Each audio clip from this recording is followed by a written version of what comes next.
बात होती है फैक्ट्स की और सच्चाई की, बात होती है आस्था की। अगर जब कन्हैया कुमार की गर्दन काटी जा सकती थी उस समय सुप्रीम कोर्ट सुमो मोटो ले सकता था, और जिन्होंने गर्दन काटी उन्होंने बकायदा अपनी वीडियो बना करके काटी, तो उनको तो उसी समय सजाए मौत का ऑर्डर होना चाहिए था कि आज तक उनको सजाए मौत मिली?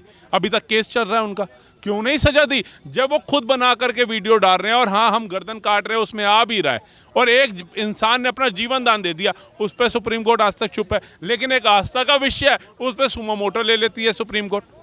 जय श्री राम बोलने पर आपको दंगा करना, सांप्रदायिकता फैलाना अच्छा लगता है, लेकिन श्री राम ढाबा खोलने में आपको आपत्ति नहीं होती। जय माता दी बोलने पर, भारत माता की जय बोलने पर आपको आपत्ति है, लेकिन अन्नपूर्णा ढाबा, जय माता दी ढाबा ये खोलने पे आपको आपत्ति नहीं है। देखिए, नेम प्लेट उतना ही जरूरी है जितना जरूरी आपके नाम के बाद आपके बाप का नाम जरूरी है।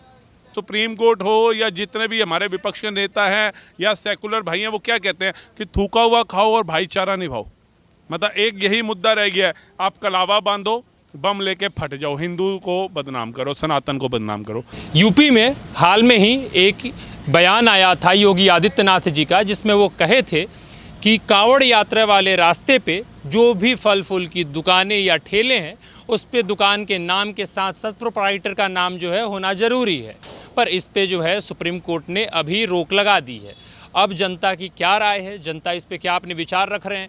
क्या सुप्रीम कोर्ट सही है या गलत है? क्या सुप्रीम कोर्ट का फैसला लोकहित में है या नहीं है? अब इसी पे बातचीत शुरू करें, उससे पहले आपकी जानकारी के लिए अपना परिचय दे देते हैं। मेरा नाम है निशांत शर्मा और आप देखना शुरू कर चुके हैं न्यूज़ आवर। भैया एक बात बताइए, क्या सुप्रीम कोर्ट का फैसला आपको जायज़ लगा या नहीं? देखिए, मुझे तो जायज़ नहीं लगा। अगर मैं अपनी आत्मा से देखूं, दिल से सोचूं, तो मुझे बिल्कुल नाजायज़ लगा। कम से कम इतनी बड़ी आस्था का विषय सुप्रीम कोर्ट को एक पल के लिए तो सोचना चाहिए। उन्होंने रोक लगा दी। एक बार भी सोचा कि माननीय सुप्रीम कोर्ट जब कोई कैदी होता है, किसी ने कोई अपराध किया होता है, तो उसका नाम पूछती है ना, तू राम है या रहीम है। तो उसी तरीके से जब आस्था का इतना बड़ा विषय है, कम से कम 2.5 से 3 करोड़ कावड़ी जो है हर साल कावड़ लेने जाता है, उसकी आस्था कोई मायने नहीं रखती इस हिंदुस्तान के अंदर। मतलब क्या सुप्रीम कोर्ट हो या जितने भी हमारे विपक्ष के नेता हैं या सेकुलर भाई हैं, वो क्या कहते हैं कि थूका हुआ खाओ और भाईचारा निभाओ। मतलब एक यही मुद्दा रह गया है, आप कलावा बांधो, बम लेके फट जाओ, हिंदू को बदनाम करो, सनातन को बदनाम करो। आप नाम बदलो, लव जिहाद करो, बच्चियों को मार के फ्रिज में डाल दो, सनातन को बदनाम करो, हिंदू को बदनाम करो, ठीक है। आप बम लो और कश्मीर के अंदर फट जाओ लेकर के, वैष्णो देवी जा रहे यात्रा के ऊपर गोलीबारी करो, और कश्मीरी पंडित वो जो कश्मीरी मुस्लिम है वो उनको पनाह दे अपने घर के अंदर, उसके ऊपर आवाज़ मत उठाओ। थूका हुआ खाओ, पेशाब किया जा रहा है फ्रूट्स के ऊपर, वो खाओ, लेकिन विरोध मत करो। अच्छा, पर एक बात बताइए, नेम प्लेट कितना ज़रूरी है आपके हिसाब से? देखिए, नेम प्लेट उतना ही ज़रूरी है जितना ज़रूरी आपके नाम के बाद आपके बाप का नाम ज़रूरी है। जब पुलिस वाला पूछता है ना कि आपका नाम क्या है, मैं बोलूँगा राहुल मेहता, सन ऑफ श्री हरिओम मेहता। इसी तरीके से अगर आप ढाबा चला रहे हैं, आप जीएसटी भर रहे हैं, आप टैक्स भर रहे हैं, आप लाइसेंस ले रहे हैं, तो उसमें नाम पूछा जाता है ना आपका। तो बिना नाम के टैक्स भरते रहो, को क्या जरूरत है फिर उसमें नाम लिखने की? क्या जरूरत है? आप एमसीडी का लाइसेंस ले रहे हैं, एनडीएमसी का लाइसेंस ले रहे हैं, मत दो उसमें नाम, क्या जरूरत है नाम की? आप लाइसेंस तो ले रहे हो ना, पैसा तो सरकार को दे रहे हो ना, फिर उसमें नाम लिखना क्यों अनिवार्य है? आप पासपोर्ट बनवा रहे हो, आप आधार कार्ड बनवा रहे हो, आप वोटर आई कार्ड बना रहे हो, वोट डालने का तो अधिकार है आप जब यहाँ के नागरिक हो, तो उसमें नाम लिखने की क्या आवश्यकता है? मतलब इन चीज़ों में नाम अनिवार्य है, लेकिन एक आस्था का जो केंद्र है 80 करोड़ हिंदुओं की, उसके ऊपर नाम लिखना आपको अनिवार्य नहीं लगता।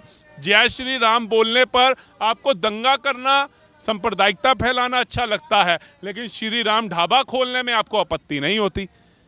जय माता दी बोलने पर, भारत माता की जय बोलने पर आपको आपत्ति है, लेकिन अन्नपूर्णा ढाबा, जय माता दी ढाबा ये खोलने पे आपको आपत्ति नहीं है।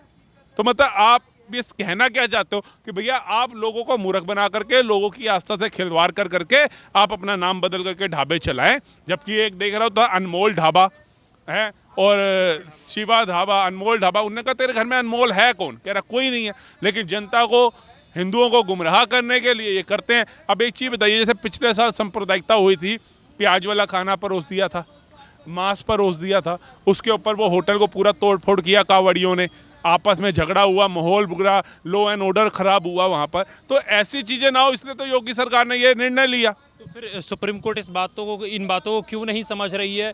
और एक बात, और दूसरी सवाल ये कि अगर सुप्रीम कोर्ट ने आपके हित में अगर फैसला सुना दिया होता तो सुप्रीम कोर्ट जो है सर्वोपरि होता आपके लिए, पर आपके विरोध में फैसला सुनाया, इसलिए आपको आज गर्व, मतलब आज को बुरा लग रहा है। बात हित की नहीं होती है और बात अनहित की नहीं होती है। बात होती है फैक्ट्स की और सच्चाई की, बात होती है आस्था की। अगर जब कन्हैया कुमार की गर्दन काटी जा सकती थी उस समय सुप्रीम कोर्ट सुमो मोटो ले सकता था, और जिन्होंने गर्दन काटी उन्होंने बाकायदा अपनी वीडियो बना करके काटी, तो उनको तो उसी समय सजाए मौत का ऑर्डर होना चाहिए था। कि आज तक उनको सजाए मौत मिली? अभी तक केस चल रहा है उनका, क्यों नहीं सजा दी? जब वो खुद बना करके वीडियो डाल रहे हैं और हाँ हम गर्दन काट रहे हैं उसमें आ भी रहा है, और एक इंसान ने अपना जीवन दान दे दिया, उस पर सुप्रीम कोर्ट आज तक चुप है। लेकिन एक आस्था का विषय है, उस पर सुमो मोटो ले लेती है सुप्रीम कोर्ट। एक जो है विरोधियों से भी मेरा सवाल है और आपसे भी सवाल है, जब आम आदमी पार्टी के केजरीवाल जी को जब सज़ा सुनाया जाता है तो विरोधी जो है जमकर विरोध करते हैं कि जो सुप्रीम कोर्ट है वो केंद्र सरकार चला रही है, पर आज इस बात का क्यों नहीं सपोर्ट कर रहे हैं कि हाँ सुप्रीम कोर्ट ने जो है सही फैसला सुनाया है? देखिए मैं वही तो कह रहा हूँ, आप इधर देखिए 80 करोड़ सनातनी होंगे, सनातनी भी क्या भारत के नागरिक हैं। लेकिन जब केजरीवाल जी को सजा सुनाई गई हाई कोर्ट के अंदर, वो हुआ रातों रात, इनको 2-4 घंटे इनकी बहस चली, सीबीआई ईडी जब घर पहुंची इनको उठा करके ले गई। उसके बाद संजय सिंह जी भी गए, उसके बाद इनके कई नेता गए, सोरेन भी गए।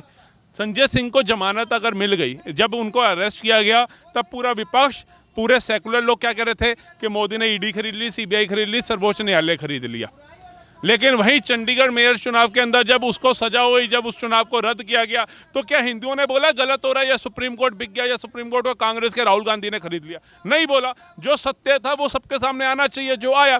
संजय सिंह को बेल मिली, क्या किसी ने बोला कि नहीं सुप्रीम कोर्ट को लगता है भैया संजय सिंह ने पैसा खिला करके बेल ले ली? नहीं बोली। अगर वो निष्पक्ष था, उसने गुनाह नहीं किया था, तो वो बाहर आया, सोरेन बाहर आया। लेकिन केजरीवाल अगर अंदर गया, 37वें नंबर में उसका नाम आ रहा है चार्जशीट पे, बाकायदा नोट पकड़े गए 10 का, 50 का और 100 का, इसलिए कल्प्रिट अंदर है। उसके बाद भी उसको चुनाव प्रचार के लिए सुप्रीम कोर्ट ने छोड़ा, तो किसी ने उसका अवहेलना करी सुप्रीम कोर्ट के सम्मान की? सबने कहा ठीक है जी, जो जायज़ है वो करने दो, क्योंकि चुना हुआ मुख्यमंत्री है, सिटिंग मुख्यमंत्री है, उसको अगर राइट है हमारे संविधान में तो छोड़ा जाना चाहिए। लेकिन जब उनको दोबारा जेल में डाला जाता है, जब उनको जमानत नहीं मिलती है, जब बड़े बड़े ये जो भ्रष्टाचारी है इनको जेल में डाला जाता है, तो ये कहते हैं भैया मोदी के इशारों पे सुप्रीम कोर्ट काम करता है, मोदी के इशारों पे ईडी सीबीआई काम करती है। अरे अगर सब काम करते तो सुरेन हो, संजय सिंह हो, बड़े बड़े दिग्गज नेता कैसे बाहर आ जाते हैं? जाते जाते केजरीवाल जी उसका नाम ले गए थे अपने 2 बंदों का, कि शराब घोटाले का जो पैसा आया उसमें इन लोगों ने डील करी थी, मेरा रोल नहीं था। तो और जो इनकी आतिशी है उसने राघव चड्ढा का भी नाम इन्वॉल्व किया था, तो क्या ईडी ने उठा करके डाल दिया जब तक पुख्ता सबूत नहीं होंगे? अच्छा एक बात बताइए, कावड़ियों की बात हमने की है, जब कावड़ यात्रा शुरू होता है, सावन का महीना शुरू होता है, तो हम तो मुसलमानों के जो मीट मछली के जो दुकान है जो कावड़ यात्रा में पड़ते हैं उनको तो बंद करा देते हैं, पर जब रमज़ान का महीना आता है तो हम शराब खाने क्यों नहीं बंद करा पाते हैं, या सरकार क्यों नहीं बंद कर देती है? देखिए शराब खाना जो है ना, शराब एक तो पहले वो सरकारी है, किसी हिंदू का ठेका नहीं है, उसने अपने नाम पे नहीं ले रखा, ठीक है। दूसरी बात आ जाती है जब ईद होती है, चाहे ईद 2 बार आई होती है, दोनों पे ठेके बंद होते हैं। ऐसा नहीं है कि सरकार कह रही है इनका इतना बड़ा त्योहार है ईद, चाहे वो बकरा ईद हो चाहे मीठी ईद हो, तो उस पर आप ठेके खोलोगे, मीज़ मच्छियों खा करके उनके घर फेंकोगे। जबकि हम देखते हैं कि चाहे इनका जो रमज़ान होता है, मुहर्रम होता है, रमज़ान जो भी होता है, उसके अंदर ये पकवान खुद बना करके खाते हैं। इसका कोई पर्टिकुलर एक समय होता है जिसके अंदर आप ये चीज़ खाते हैं। और मैंने कई लोगों को देखा उसमें शायद नॉन वेज भी खाया जाता है, अगर मैं गलत नहीं हूँ तो जब नॉनवेज खाया जाता है तो फिर नॉनवेज की दुकानें बंद होंगी तो कहाँ से खाएंगे ये? हमारे अगर नवरात्रे आते हैं उसमें नॉनवेज क्या, प्याज लहसन भी नहीं खाया जाता। हमारा अगर सावन आता है तो नॉनवेज छोड़ो, प्याज लहसन क्या, पराठा तक नहीं, तड़का तक नहीं लगाया जाता। तो हर किसी के धर्म की अपनी अपनी भावनाएं हैं, उनको आहत ना पहुँचे इसलिए आपको कहा जाता है कि इन दिनों आप बंद कर दो।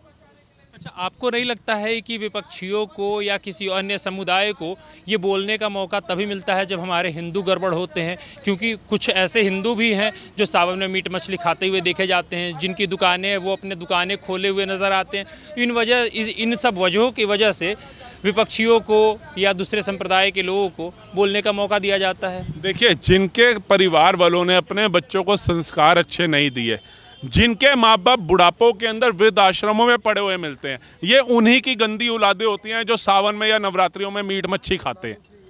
ठीक है, जिन बच्चों को संस्कार अच्छे मिले होंगे ना, जिनकी पैदाइश अच्छी हुई होगी ना, वो लोग कभी सावन हो, नवरात्रि हो या कोई भी धार्मिक त्योहार हो हमारा, चाहे बसंत पंचमी हो चाहे बैसाखी हो, उसमें आपको नॉनवेज खाता हुआ नहीं मिलेगा।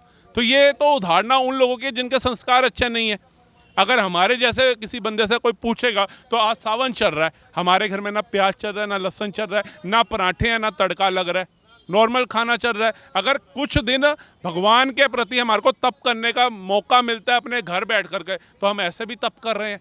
कुछ हमारे भाई बंधु हैं 200-200 किलोमीटर पैदल यात्राएं कर करके आएंगे, उनके पैरों में छाले होंगे, कई कष्ट वो लेते हैं तपस्या करने में, क्योंकि वो भोले के भक्त हैं, महाकाल के भक्त हैं। वो हर हर महादेव बम बम बोले जब तो ये आते हैं, उनको वो ताकत भोलेनाथ देते हैं।